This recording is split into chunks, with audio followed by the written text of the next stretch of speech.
السلام علیکم ورحمۃ اللہ۔ تمامی اہلیان سائیگاؤں کو یہ خبر دیتے ہوئے بڑی مسرت ہو رہی ہے کہ الحمدللہ بتاریخ 15 فروری بروز جمعرات بعد نماز ظہر جامعہ اسلامیہ دارالسلام سائیگاؤں کا سالانہ اجلاس حضرت مولانا اکبر حسن صاحب اشاعتی صدر جمعیت علماء تعلقہ انباجوگئی کے صدارت میں ہونا طے پایا ہے،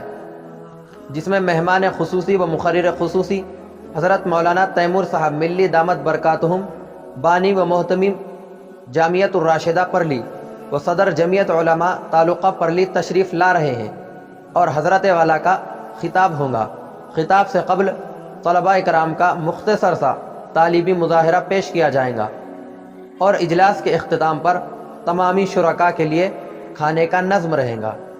آپ تمام احباب سے درخواست کی جاتی ہے کہ اپنے دوست احباب کے ساتھ کثیر تعداد میں اس دینی اجلاس میں